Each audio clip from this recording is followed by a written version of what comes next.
Chapter 1. The First Bite. Part 1. The Itch. Simon Clark kicked the paddle down the sidewalk and stuffed deep into his coat pockets. It was a chilly, quiet evening in Ash Grove.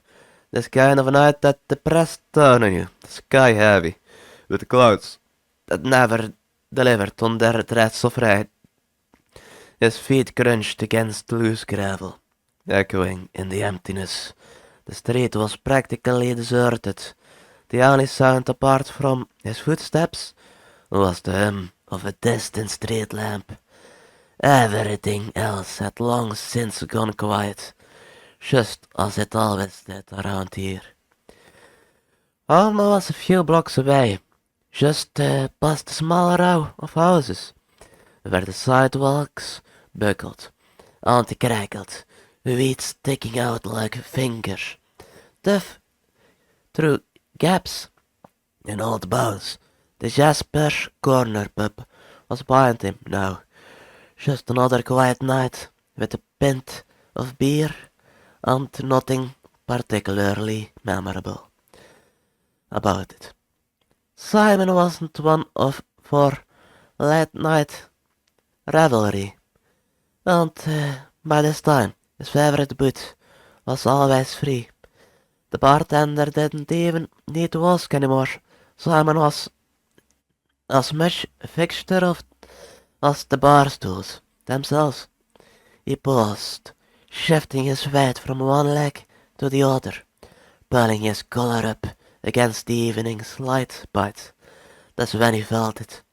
At first, he thought it was just a rock in his shoe, something small enough to irritate, but not big enough to make him stop walking right away. He ignored it. Well, but then the issue began. First a mild tingle, then sharper, like a tiny prick of a needle piercing through the skin of his foot. Simon stopped, mid-step, his breath coming out in faint, visible puffs. As he went down and tugged at his shoe, the sole of his foot tingled, almost buzzing with irritation. "Goddamn bugs," Simon muttered to himself, shaking his head as he set his shoe back down and resumed his walk. He'd been through the Ash Grove Park on his way home, and mosquitoes weren't uncommon. He'd gotten worse bites out camping, but this one seemed to drop to earth. It wasn't until a few steps later that the itching became a burning, sharp enough to catch his attention. In a more serious way this time. Simon's eyes furrowed. He stopped, balancing one foot on the other, as he pulled off his shoe. Completely this time, he stood barefoot on the cold pavement, turning his foot in the dim glow of the streetlight. The skin looked fine, just a faint redness near the arch. No puncture wound, no swelling, nothing. It looked normal, but it didn't feel normal. He wiped his hands across the bottom of his foot, half expecting to feel a thorn or a bit of glass. But there was nothing. There wasn't even the faintest hint of debris. A weird kind of dread slipped into his stomach. Unwelcome, but there, all the same. Simon huffed, annoyed at this absurdity of his reaction. "I'm losing it," he muttered, slapping his shoe back on. Still, that itch lingered.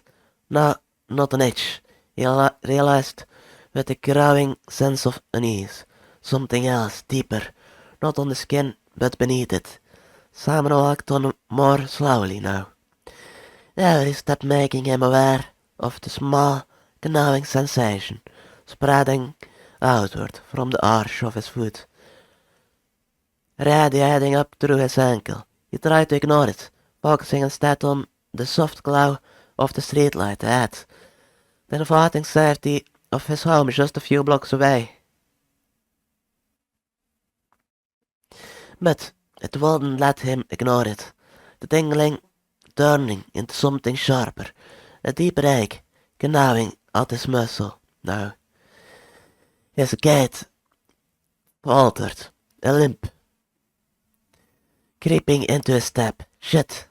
What the hell did I step on? He barely noticed that he had slowed down considerably, his limp becoming more pronounced, the pain surging. With every step, his foot felt heavier, like it was stuffed with rocks, a growing pressure that pushed against the bones from the inside, the kind of pressure that made you want to stop dead in your tracks, rip your shoes off, and start gnawing at your skin.